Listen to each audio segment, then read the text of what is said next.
Assalamualaikum warahmatullahi wabarakatuh. Alhamdulillah, segala puji bagi Allah Jalla Jalaluh, alladzi bi ni'matihi tatimmus shalihan, yang karena nikmatnya kebaikan-kebaikan menjadi sempurna. Mungkin anak dengar dari Mus'ab tadi, keluarga datang dari Jakarta, dari Surabaya, kumpul di sini. Itu murni karena nikmat yang Allah berikan kepada kita. Hati kita yang terjaga di antara kita. Keluarga yang saling mencintai, yang saling menghormati. Itu juga nikmat dari Allah Jalla Jalaluh. Yang sampai Allah mengatakan kepada Rasulnya sallallahu alaihi wasallam, "Lau anfaqta ma fil ardi jami'an ma allafta baina qulubihim." Kalau engkau menginfakkan semua yang ada di muka bumi ini, engkau nggak akan bikin mereka saling mencintai. Nggak bisa. Walakinnallaha allafa bainahum. Tapi Allah yang menjadikan hati itu jadi lembut satu sama lain. Maka banyak-banyak bersyukur kepada Allah. Di penghujung setiap sholat, sebelum salam, usahakan kita membaca doa yang diajarkan Nabi SAW kepada Mu'adz bin Jabal. Allahumma a'inni ala zikrika wa syukrika wa husni ibadatik. Ya Allah, bantulah aku untuk senantiasa mengingatmu. Kita tuh sering mengingat Allah di masjid, tapi kalau sudah keluar masjid nggak ingat sama Allah SWT. Padahal Allah nyuruh kita banyak ingat Allah kalau keluar masjid. Sampai kata Allah Azza wa Jalla, "Fa idza qudiyatis shalah fantashiru fil ardh." Kalau selesai salat, udah kalian bertebarlah di muka bumi ini. Udah salat Jumat tuh udah keluar sudah. Wabtaghu min fadlillah, cari rezeki, cari karunia Allah. Wadhkurullaha katsiran. Banyaklah mengingat Allah. Jadi keluar masjid itu kita harus lebih banyak mengingat Allah. La'allakum tuflihun, agar kalian sukses, beruntung dalam kehidupan ini. Kita minta agar dibantu mengingat Allah, mensyukuri nikmat yang Allah berikan.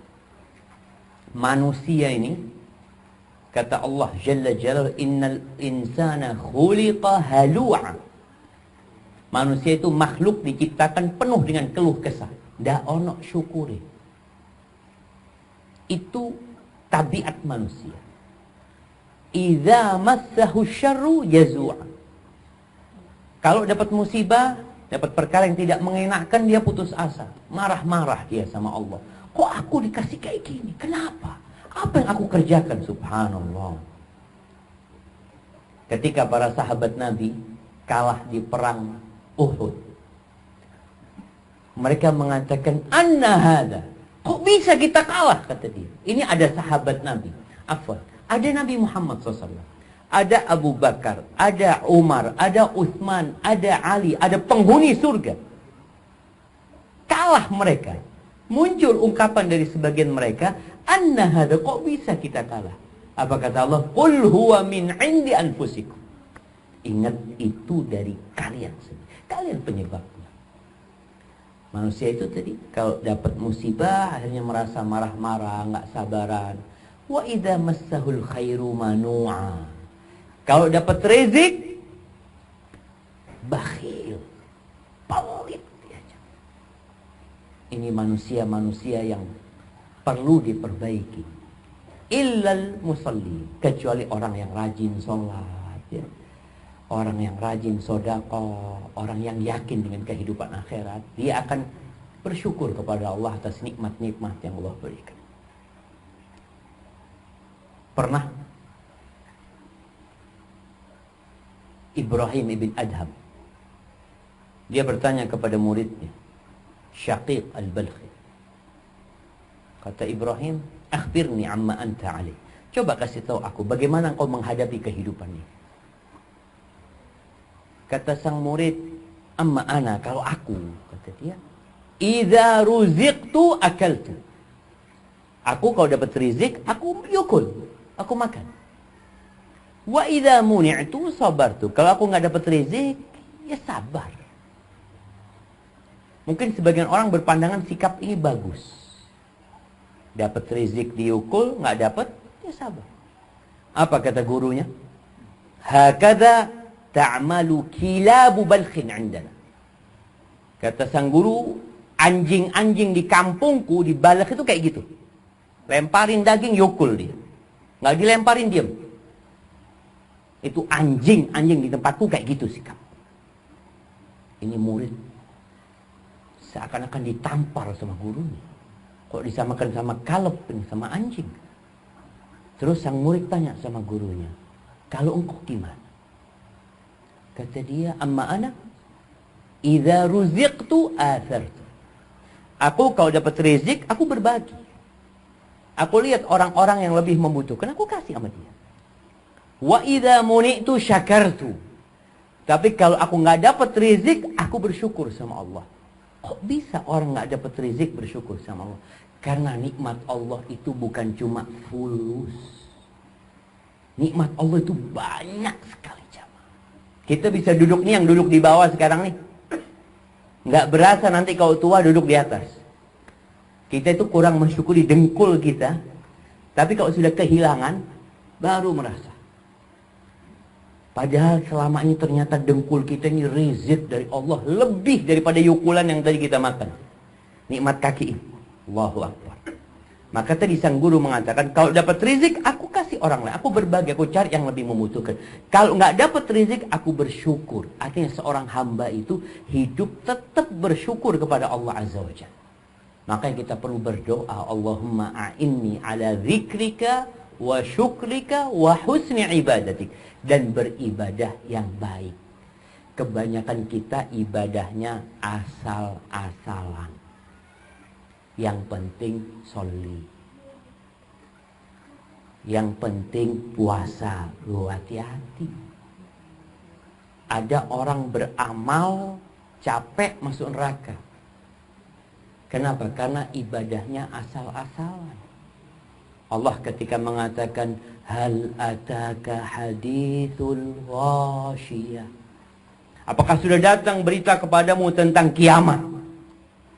Wujuhu yawma idzin khashi'ah. Wajah mereka, orang-orang yang masuk neraka ini, penuh dengan kelesuan, kehinaan. Amilatun nasibah. Bekerja, beramal, capek. Sepanjang hidupnya dia beramal, tapi masuk mana? Tasla naron hamid. Masuk ke neraka. Na'udzubillah min dzalik. Kalau ternyata kita capek sampai tua renta beramal, masuk neraka. Kenapa? Karena ibadahnya nggak baik. Harus ibadah yang baik. Ibadah yang baik itu syaratnya yang pertama, ikhlas. Yang kedua, sesuai dengan aturan Nabi Muhammad sallallahu alaihi wasallam. Allahumma salli wa sallim ala sayyidina wa maulana Muhammadin wa ala alihi wa ashabihi ajma'in. Amma ba'd. Yang pertama saya ucapkan taqabbalallahu minna wa minkum. Semoga Allah menerima dari kami dan dari kalian semuanya, dari antum semua di sini. Minal aidin wal faizin, yang artinya bukan mohon maaf lahir dan batin. Harapan anak jamaah ini tahu bahwa minal aidin wal faizin itu artinya bukan mohon maaf lahir dan batin. Itu doa. Minal aidin, doa supaya engkau menjadi orang-orang yang kembali kepada Allah SWT. Atau kembali berbuka dari Idul Fitr. Wal faizin, dari fauz. Semoga termasuk orang-orang yang sukses. Jadi setelah berpuasa sebulan penuh, didoakan semoga diterima amalannya. Haibati fillah, karena kita selesai Ramadan. Sebagian mungkin merasa diterima Ramadan. Belum tentu diterima. Oleh karena itu kalau kita lihat ya, kita ini perlu membaca sejarah. Karena dalam sejarah itu ada majdul Islam. Kejayaan Islam itu di sejarah. Kalau sekarang Anak-anak muda banyak nonton drakor.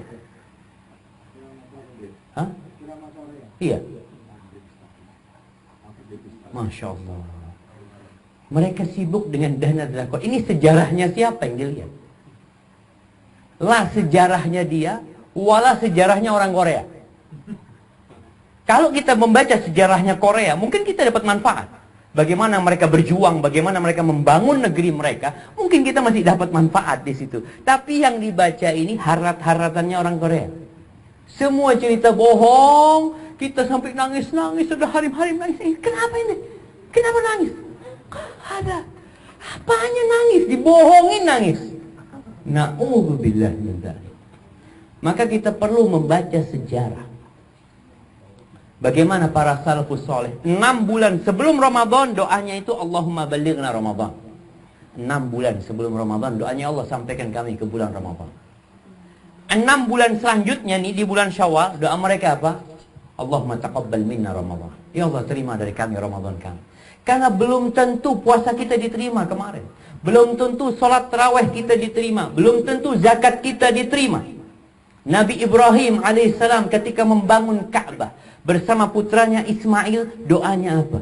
Rabbana taqabbal minna innaka antas sami'ul alim. Ya Allah, terimalah dari kami. Ini Nabi, putranya Nabi yang dibangun Baitullah, doanya ya Allah terima dari kami. Ada ketakutan, ada kekhawatiran tidak diterima. Kita sudah amalnya asal-asalan, merasa diterima. Kita perlu takut. Jangan sampai Ramadan kita, capek kita, hilang kemudian. Maka pada kesempatan kali ini, saya ingin menjelaskan beberapa amalan yang menyebabkan pahala kita hilang. Supaya kita lebih berhati-hati setelah Ramadan ini. Dalam hadis Abu Hurairah radhiyallahu anhu yang diriwayatkan Imam Muslim, Rasulullah sallallahu alaihi wasallam sebagai seorang murabbi, beliau itu guru yang paling teladan alaihi salatu wassalam. Kita kalau baca tentang Nabi alaihi salatu wassalam bagaimana mendidik para sahabatnya, Allahu akbar. Beliau pernah bertanya kepada mereka, hal tadruna manil muflis? Kalian tahu nggak siapa orang yang bangkrut? Siapa orang yang bangkrut?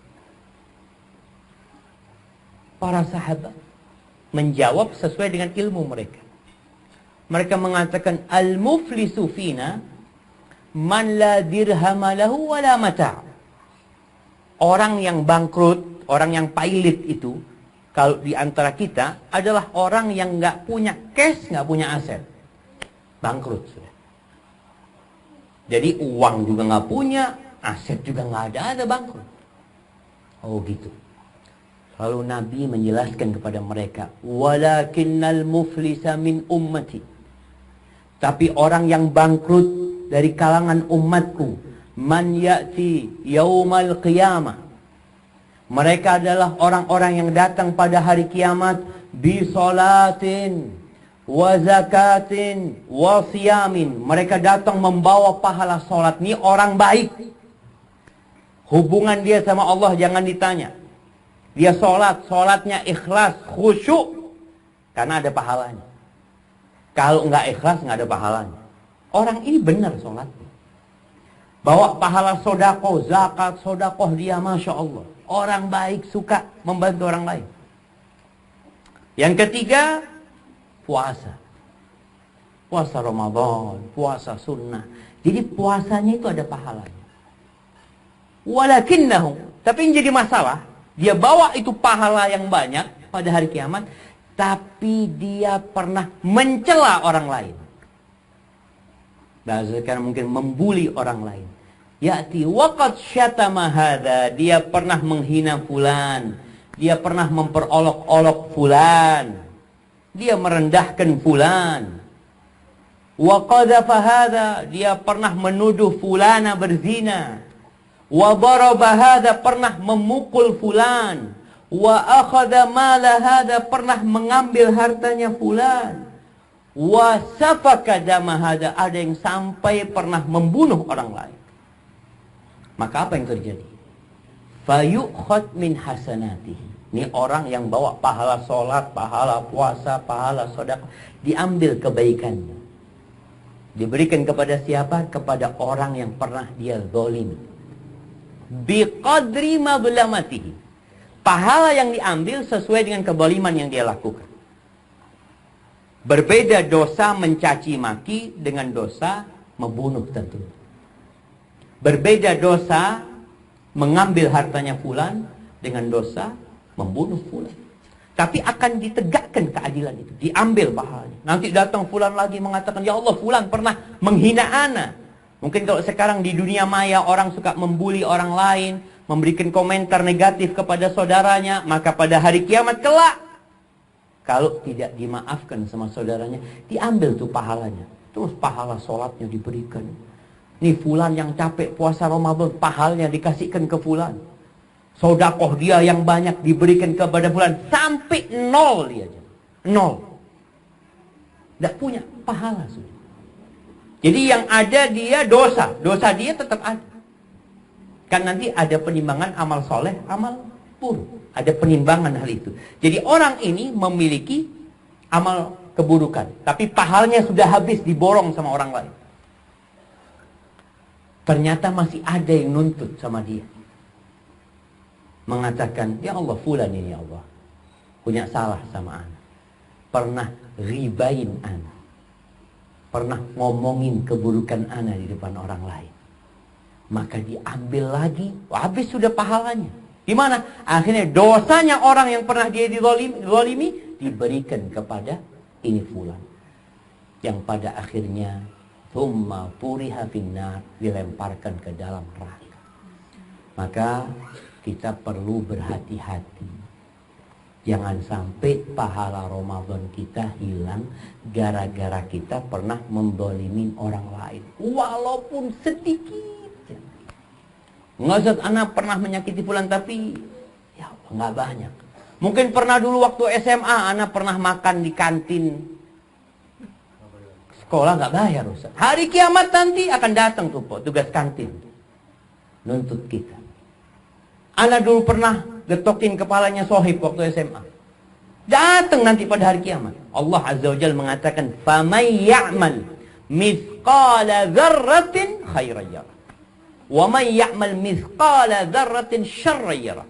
Barang siapa yang beramal, zarrah itu semut. Semut yang kecil. Yang mungkin kalau jalan di tangan kita nggak kerasa. Yang beramal kebaikan sebesar itu, hari kiamat akan kita, loh, ini ternyata amal soleh anak, iya, akan didatangkan. Sebaliknya, yang berbuat dosa sebesar semut itu pun dia akan mendapatkannya. Maka ahibati fillah, kita perlu berhati-hati menjaga amalan kita. Jangan sibuk beramal tapi lupa menjaga amalannya. Akhirnya dikasihkan ke orang amalannya. Ini buat yang perempuan. Dalam hadis Abu Hurairah, ada yang bertanya kepada Nabi SAW, ya Rasulullah, fulana, ada fulana nih, seorang perempuan, taqumul lail, wa tasumun nahar, wa tatasaddaq. Dia itu sholat malam, sholatnya bukan yang 5 waktu. Kita tahu ya, perempuan yang sholat 5 waktu, yang puasa Ramadan, yang taat sama suaminya, yang menjaga kehormatan dirinya, akan dipersilahkan masuk surga dari pintu mana saja. Tapi hati-hati. Jangan sampai ada yang ngambil tuh amal soleh. Ini fulana sholat malam, sodakoh, kemudian puasa sunnah. Walakinna fi lisaniha saltah tu'dhi jiran. Tapi kalau ngomong pedes, suka nyakitin tetangganya. Apa kata Nabi SAW? La khaira fiha, hiya finnar. Nggak ada baiknya tuh perempuan, neraka tempat. Mana sholat malamnya? Mana sodakohnya? Mana puasanya? Ya nanti pada hari kiamat, itu semua diberikan kepada orang-orang yang pernah dia sakiti. Gimana kalau ini disakiti tetangganya sendiri?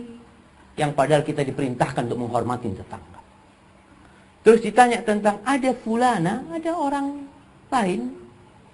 Dia itu ya sholatnya biasa, puasanya biasa. Tapi dia baik sama tetangganya. Apa kata Nabi SAW? Hiya fil jannah. Dia di surga. Maka usahakan setelah Ramadan ini kita lihat apakah kita punya masalah sama tetangga kita, apakah kita punya masalah sama sohib kita, atau sama siapapun. Kalau punya masalah, kata Nabi SAW, falyatahallal minhul yawm. Hari ini minta dihalalkan. Anak kayaknya pernah dulu, anggaplah, ya kalau yang sudah tua-tua mungkin enggak, yang muda-muda dulu kita, Masya Allah, jangan suka ganggu orang lain. Kalau dikatakan pernah makan di kantin, enggak bayar ya, seperti itu, minta dihalalkan. Kalau perlu datang kepada dia, datang, bayar. Anak dulu pernah makan gorengan enggak bayar di sini, katanya. Bayar hari ini. Minta. Kalau kita pernah nyakitin fulan, pernah mukul fulan, datengin dia. Kalau dia enggak, anak enggak halal, anak akan tuntut antum pada hari kiamat. Itu hak dia. Dia menuntut hak dia. Maka kadang-kala kita perlu nyogok dia. Ayolah, maafkan anak. Enggak, udahlah nih, kontak motor anak buat antum. Antum ambil, yang penting maafkan anak. Kata Nabi SAW, nanti pada hari kiamat, yauma la yanfa'u malun wala banun. Hari tidak berguna, harta enggak berguna. Anak-anak kita mau nolongin orang tuanya enggak berguna. Illa man atallah biqalbin salim. Kecuali yang datang menjumpai Allah dengan hati yang selamat.